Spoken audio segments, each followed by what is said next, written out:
Good morning, everyone. I'm just going to be a very bossy High Sheriff and take the stage for a moment, because it's a very special moment for me. I'm just awarding Scott Morgan, who couldn't come to the High Sheriff's Award evening, but he deserves and has been awarded the High Sheriff's Award for all the amazing work he's done. Martin Cantrell did turn up on the evening, but he's had his award. Scott, do come up and take it. And let's have a photograph taken.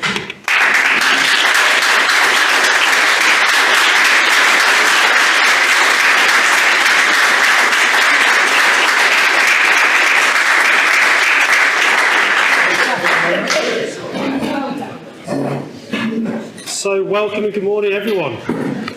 Can you hear me at the back, by the way? Yeah? Okay, microphone's down here, but it's classed as a hate crime, I think, that down here. So, welcome everyone on this glorious spring morning to ABT, A Better Tomorrow charity launch. I suppose just before we get started, a couple of pieces of housekeeping. We're not expecting any fire alarms or any drills this morning, so if you hear an alarm, run like heck, and we'll all be behind you. Nearest lavatories are just out the door and that way towards the entrance, if anyone needs that. Another point is, on the way in, if you haven't grabbed this or came through a different direction, name badges are over there, pens, sign yourself in. Also, just draw your attention to the pack here. Inside here, we've got some information about ABT, about the case for support, and also some pledge tags as well, which Mark and I will get onto briefly shortly.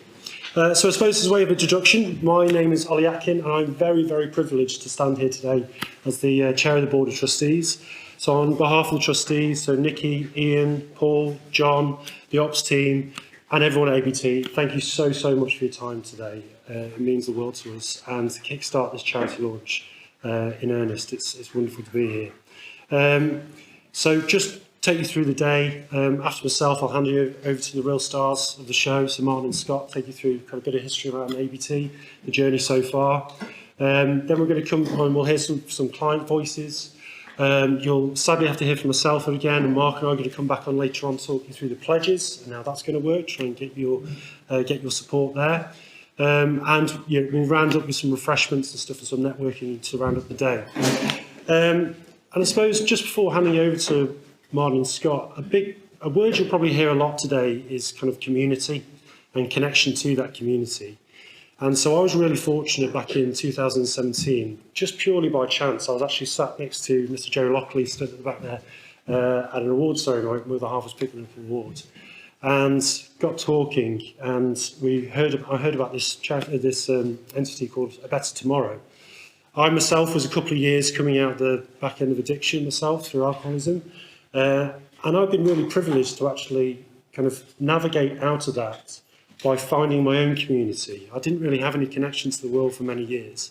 And I found my community through riding a bike, something really simple, a very simple piece of engineering, but opened my world and opened my eyes to the possibilities of a life beyond the darkness and indeed loneliness of addiction. And I think if we cover the things ABT covers, so addiction, mental health, domestic abuse, homelessness, they're so isolating. They can feel the most lonely place, in the world. And you feel very alone, you feel, there's no way out. When you have those chinks in that darkness and you get connection to a community, open yourself to good people, good surroundings, good behaviours, good principles, it's amazing what you can actually find within yourself. And so in that chance meeting and taking that opportunity, I was fortunate to meet the team here at Better Tomorrow and start the cycling groups. And myself, I've pledged already on the volunteer board to get back involved with the cycling groups and try to do more work with that. But and that's what we ask from all of you here today. Just, if you've got a passion, if you have resources, if you have time, if you just have something that you can offer someone, you have no idea the hope that can bring someone in their darkest moments. So I encourage all of you to think deep. Let's get some blue sky thinking today of what we can do and how we can help each other. So thank you very much for coming. Thank you so much for your time. I'm sure we'll meet again as we go through. As I say, Mark and I are back up in a moment, but I'd like to hand over to Martin and Scott, who are going to take you through ABT. Thank you so much for joining, everyone. Cheers.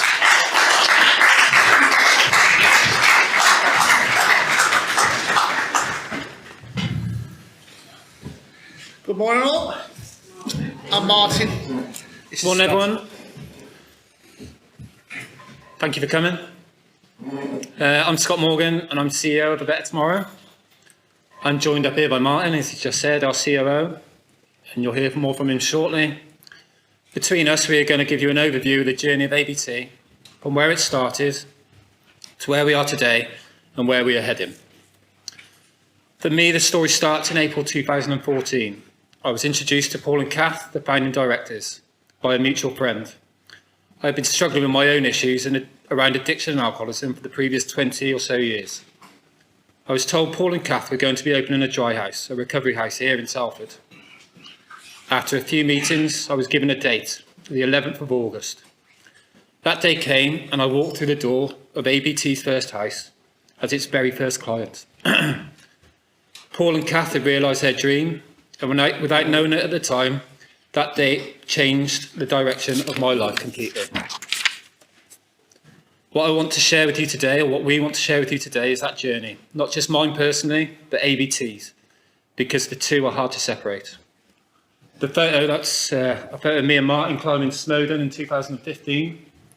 And that's just the start of our journey, really, our journey together. So, next slide. It started with a small group of people who had one thing in common: lived experience of addiction and recovery. No big offices, no large funding pot, just a powerful belief that recovery is possible and that people deserve a chance to prove it. The foundation of everything ABT built was simple: safety, structure, and someone believing in you. That's it. That's what changes lives. We know because it changed ours. From that one idea and one house, we built something that today is a thriving community and organisation. I will pass you over to Martin. So I'm Martin. I joined ABT a few weeks after Scott. I met Paul a couple of days before Christmas. He told me about ABT, and I moved in Christmas Eve in 2014. So I was in a homeless shelter in Telford. I've been supported into that from a charity in Shrewsbury. So I was booked in to have my homeless meal at the Sally Army in Oaken Gates on Christmas Day, and I moved into ABT on Christmas Eve. So we went down and supported the Sally Army. So instead of me having my meal, which I did have there as a homeless person, I had a meal as an organiser and a helper there. And from there, it's moved on. We got involved in the early years volunteering and helping out where we could. We brought our own set of skills. Kath and Paul brought their set of skills, and the four of us used to go to and have a breakfast meeting and talk about how we want to take this company forward and move forward. And from there, back in 2015, it's grown and grown and grown to where we are today. So I just want to talk about the growth. Like I say, we were set up in 2014 by Kath and Paul. It was an addiction model. That's what we're here on now, coming up to 12 years clean this year. And Scott's with me. I'd like to say thank you. I'd like to say it was about getting ourselves well, but we recognised it's more than just putting a roof over people's heads. You need to give them something, you need to give them an out. So we started our own little sports things, football matches, things like that. And what worked, it worked for us. So from that point, we then went, okay, that's working for us, let's get other people involved. And that's how we've done over the years. So we've grown the business, going what works for the person in front of you, what gives them the best chance to move forward with their lives. So like I say, it was around addiction early doors, and we did 2 or 3 years, even though that jumped from 2014 to 2017. Trust me, there was a lot of houses, a lot of work done between that time. But then we're working with organisations and working with the mental health team. There was an understanding that obviously a lot of clients was coming to us not only with addiction issues but mental health issues, and there was a gap where people was getting released from mental health hospitals and just being put back out in houses with no support or no guidance around there. And in the best world of the world, some of the HMOs around there have glorified crack dens. You've got people coming out of the hospital going into that and being unwell again. So they asked us to get involved and open some houses around mental health, which we did in 2017. And then a few years later, COVID happened. There was a lot of people on the streets. Council yet again knocked on the door and asked us if we could look at maybe helping some housing around that. So we opened some what we call early intervention houses. It's that stepping stone from people not quite ready yet to deal with some addictions or some of the issues they've got, but they need a safe place to start their journey. So we opened that, and we got people off the streets around COVID, and that's grown, and it's probably one of our biggest bits of our business at the moment. And then we got asked to deal with domestic abuse, open a couple of houses for the council for domestic abuse, which we did around that time. So that's our four-pronged model now. And then when we first started, you think, can we do this? We're unsure, we've got our specialities, we know about addiction, what do we do? And what I recognised very early on is you're dealing with vulnerable adults. The people in front of you may have reached you at different points, may have reached you through addiction or homelessness or mental health or domestic abuse, but the person you've got in front of you is a vulnerable adult, and they just need that support, they need that guidance, they need that wraparound. Sometimes they need that strong talking to as well. It's all different for different people. But that's our growth and that's our journey, and that's where we've come from. And that's, like I say, we're getting bigger and bigger in areas, and we get asked to do more and more, and we love doing it, but the charity is the bit we kind of need, because we've been pinching from the CIC over the years to run all the groups we do, and we want to grow more. We'd like to get to a stage where we've got an ABT recovery university further down the line, and it gives somebody a hope, somebody a place to turn up to. So, what does ABT actually do? There are 4 areas at the heart of what we deliver: peer-led drug and alcohol recovery, holistic support, programmes that meet people where they are, mental health support through our wellbeing houses and the Calm CAF, which provides wraparound care for people who often fall through the gaps, training and education, because recovery without opportunity isn't enough. We empower people through skills, courses and routes into employment, and supported accommodation. Right now, we have 32 houses and 129 rooms of safe, stable housing across Telford. For many of the people we support, that front door is the starting point to everything. So our impact, as you can see on the slide there, we've helped over 3,700 people over the last coming up to 12 years, and we'd like to help a lot more. We want to grow, but it's got to be grown right, because what we realise, and we love this centre to bits, but we're outgrowing it. And you need to grow it at the right time. It's pointless opening a load of houses that's just putting somewhere, but people can't turn up and come and do groups. So it has to be done at the right pace. So our dream is for the charity to grow, and then for us, hopefully by the end of this year, early part of next year, to move to our own centre, which we can offer other organisations. I look around the room now and I see a lot of wonderful people I've worked with over the years. Mind, Stars, Tact. And we'd like to be able to have a place where they can come and use some of the office facilities we've got there, and therefore you're not signposting people to different buildings, you're signposting people to different rooms, and they haven't got to have the same conversations. What I've noticed over the years is dealing with clients is they get fed up with speaking the same thing to lots of different people. If you're dealing with domestic abuse or sexual abuse or lots of different things that you don't really want to be talking about, the last thing you want to do is speak to somebody, go to your next appointment an hour later and say the same things again. And if we can get a wrap around in Telford, and the wonderful thing about Telford is we all work with each other. Do you know what I mean? And that can grow and get stronger. Like Scott says, that's where we are at the moment. But there's no reason why we can't double, treble, quadruple that over the years. So our need in our community: addiction, homelessness, mental health, poverty, domestic abuse. These are all things we deal with on a daily basis. The wonderful thing about Telford is we don't turn a blind eye to these things. I've been to different parts of the country where they haven't got problems. Without having a pop at Shrewsbury, I started my journey in Shrewsbury. I was living on the streets. But I've met people in Shrewsbury that say they haven't got a problem. I know they've got a problem because I lived on the streets myself in a church. A churchyard for a bit before I come back to Telford. But certain places, posher places, say we haven't got it. We're not like that in Telford. Telford, we recognise there's a problem and we're there to help and have a solution, which I think is a wonderful thing. One of the things that makes ABT genuinely different is this: the people who run it, who work for it, who designs its programmes. Many of us have been there ourselves. We are what's called a lived experience recovery organisation, a LERO. Our teams know the journey, we've walked it. And I want to be direct about this. This is not a limitation. This is our greatest strength. When someone walks through our door at their lowest point, they are met by people who understand, not because they read it in a textbook, because they lived it. That's ABT. That's what makes us who we are. Is it the next one, Mark? Our vision is straightforward. Expand our reach across the region, strengthen what we already do, build a sustainable future for recovery, and put the people with lived experience at the heart of leading it. We know what works. We've proved it over 12 years. Now we want to do more of it and reach more people who need it. How you can support us, like Ollie mentioned and touched on it, there's a board at the back. It's not all about money and finances, which would be nice, don't get me wrong. Any donations are welcome, but it's about, for us, it's about people giving their skills back, because that's what really makes a difference.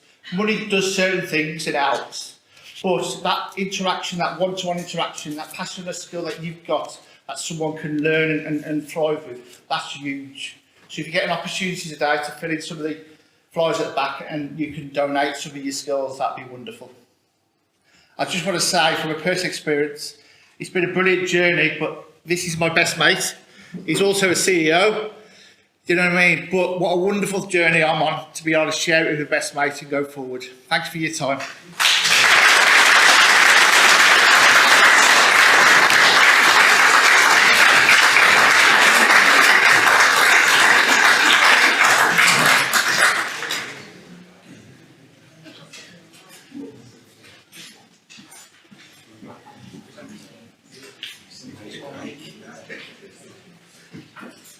It's now let's welcome to the stage, Councillor Kelly. Thank you very much for joining us.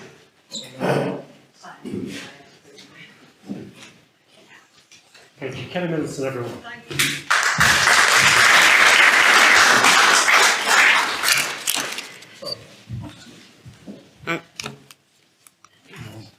Thank you. So good morning everyone. It's a real pleasure to stand here today and talk about why I'm really proud to support A Better Tomorrow and the incredible difference they make here in Telford. And we all know a strong community isn't about buildings and roads, it's about people, and it's about whether someone who's struggling knows where to turn, whether a young person feels they have a future, and whether those who feel forgotten are reminded that they matter. That's exactly how this charity steps in. What I admire most is they don't offer just services, they offer hope. They meet people where they are without judgment and help them take real practical steps forward. Whether it's supporting people facing hardship, helping individuals rebuild their confidence, or simply providing a safe place where someone can be heard, their work changes lives in a way that statistics can't fully capture.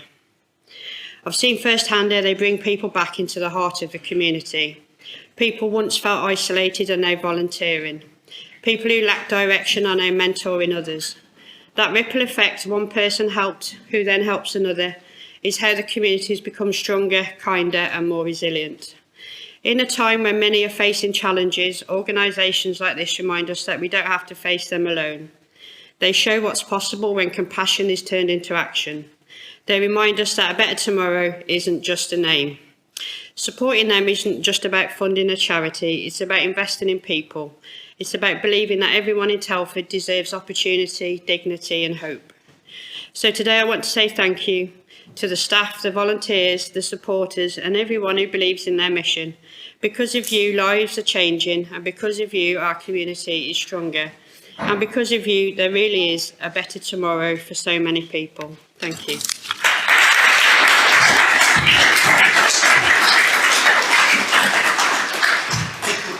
Thank you very much, Kelly. So next, we're privileged to have one of our clients come in to tell their story. So Gareth, yeah, thank you so much for coming. Gareth, thanks everyone.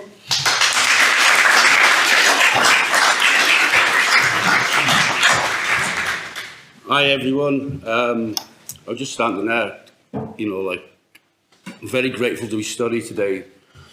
One, for the honour of representing AB2, but two, I couldn't have been trusted with a dummy, never mind a microphone. Where's addiction? Addiction, it creeps in. It's that little voice telling me that, I wasn't good enough. And for me, I know Jamie back in the day, I wasn't a nice person. It came out in anger.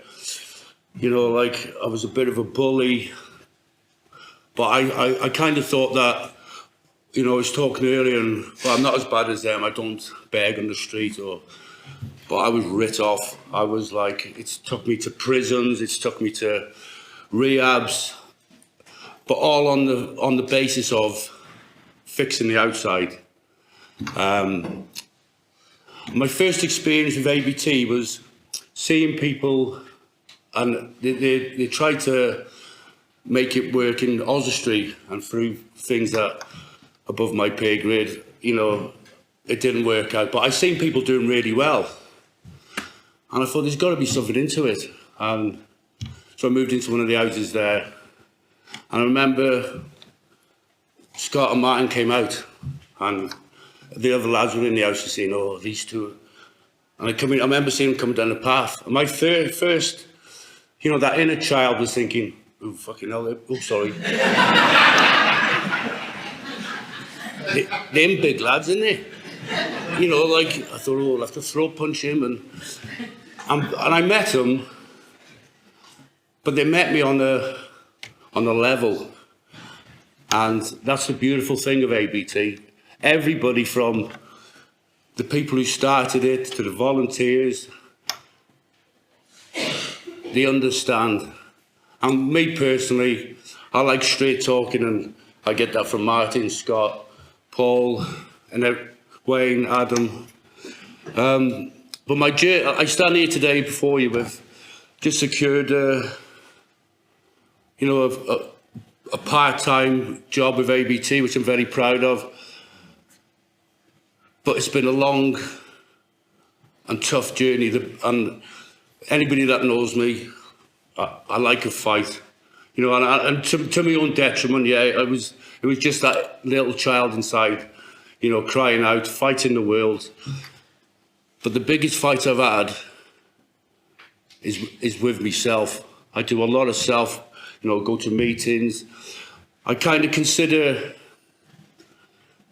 recovery is like you're drowning in the sea. Some people use a lifeboat, some people use you know, like a piece of driftwood, but you're all struggling. What I realised, the more that I just went with the flow, took guidance from Martin, help from Sam from Stars, you know, like, I'm eternally grateful. And everybody just clasping onto that thing just to stay afloat. Now ABT, it's changed. It's totally changed my life. It's so unique. And when I'm not standing up saying, I've been in a lot of jails. I've been up and down the country. When they used to send me to these different, because I was scared. So I wanted people to be scared of me, you know. And they'd wrap me up, and I'd be spitting. And come to ABT, and I was spoken to on a level from an understanding. You know, I can give it the gerbil, I can give it the BS, but they're seeing straight through it. But what they also did as well, they never said, right, yeah, guys, that's what you got to do. Everybody's different. Nobody's going to do it for you, I was told. You know, don't set fire to the day. But they will stand right by the side of you and guide you through it. And that's, I'm eternally grateful, mate. Thank you.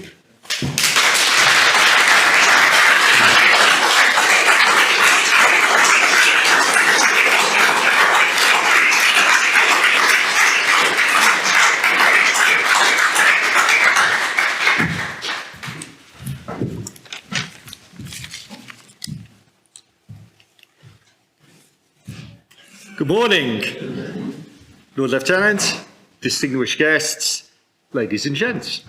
My name's Mark Harris, and I am privileged to be a non-exec director with ABT. And together with our chair of trustees, because there is no thing as a free lunch, we're going to outline some suggestions on how you could get involved and join us on this journey.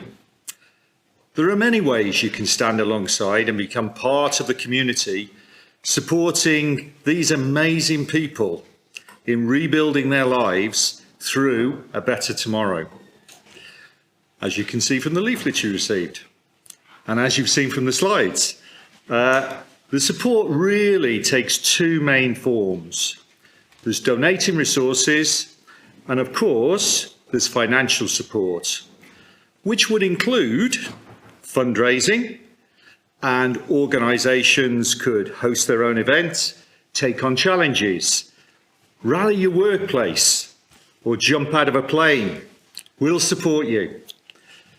You could consider donating resources to help us expand the programmes that Martin talked about in areas such as art and craft supplies, cooking equipment, office materials, gardening tools, sporting equipment, IT equipment, and DIY equipment.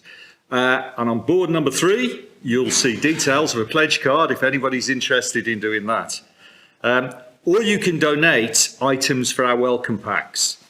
And every new person who joins us on their journey is given a welcome pack. And that includes toiletries, clean towels, clean bedding, basic clothing, or food staples.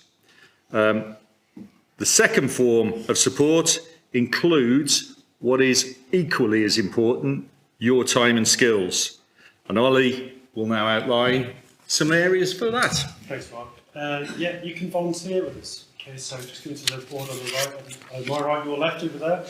This is the heart of ABT. So this could include supporting our programmes and activities. As mentioned, we do the badminton, football, cycling, art, cookery, any of these kind of things. But we'd welcome any of your passions into this organisation as well. Joining the maintenance and gardening teams, keeping everywhere ship shape. Assisting at events, fundraising initiatives, or providing support in peer support groups and skills-based workshops. Again, leave your pledge card attached to the volunteer one over there. Or you could share your skills, share a passion. Okay? Could you lead a fitness group? Share creative writing or reading groups? Host a board game or a movie night? Lead theatre, music or art workshops? Share your cooking and basic masterclasses and baking masterclasses? Or even host a monthly quiz? Leave your pledge at table 2 for those sharing your passion. Or indeed, you can join our inspirational speaker programmes. We're always looking for speakers who, with a passion, with a story to tell, with a narrative that you want to bring into the organisation. Please come in and share that with us. Okay? You never know who you might inspire, you might connect with, you might educate in those moments. Okay? And last but no means least, you can help raise awareness. Okay? Everyone come in today, talk about us, share our posts on social media. We've got the wonderful support of Anna, who's driving all that for us at the moment. Thank you so much, Anna, for all what you're doing. So share things, repost. It all helps the algorithms at the end of the day. Slaves to the algorithms. So let's keep on churning that. But follow our journey on social media. Like, share, comment, start conversations, introduce us to new entities, new people. We're open to it all. I think just finish on that, and you never ever know that spark you might just set off in someone, that catalyst that might just again be that chink in the darkness that we might need to set us on the path, as Gareth has mentioned today as well. So thank you so much.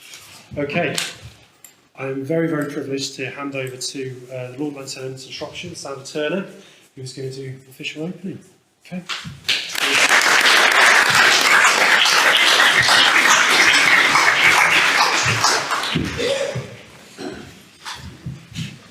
What a huge honour it is to be here today in front of everyone as the King's representative. I'm his eyes and ears, and I will report back to him. And what an honour to be able to show him photographs and tell him the story that's going on here. To have heard those lived experiences, it just really makes you understand. And just well done. To have the guts to stand up here and be able to do that, we're all really impressed. I always talk about EEP, and the EEP stands for energy, empathy and passion. And if you've got that, you get to the top. And this is what it's all about, isn't it? Absolutely brilliant. Here, the poster telling everything. I love it. Thank you very much indeed for inviting me to be involved. And it's a huge honour to be launching this charity. Am I going to does it just work just like that? I've got to come down. Right. This is where it goes horribly wrong. But On behalf of everyone here, it is a big honour to be launching A Better Tomorrow.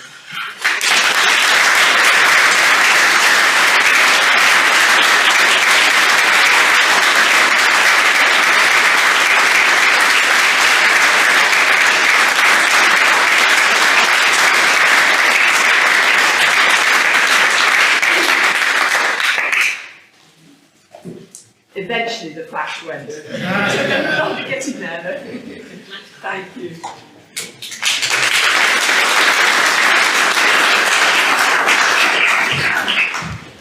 Hello.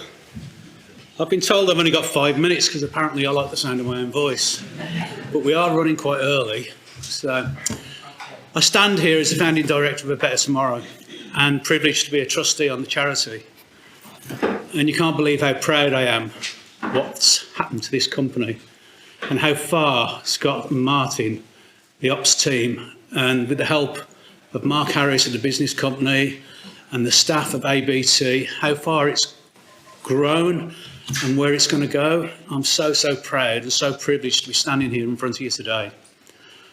My role today is to say thank you. Thank you all for giving up your precious time and your busy schedules for coming today and joining us for this fantastic celebration. But there's always one person that goes the extra mile when we have these organised functions.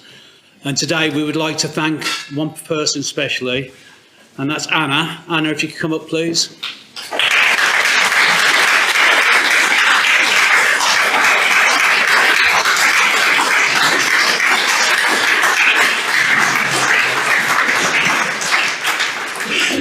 On behalf of us all at ABT, Anna's our marketing guru. On behalf of all of us at ABT, thank you for everything you've done for us today. Okay, thank you.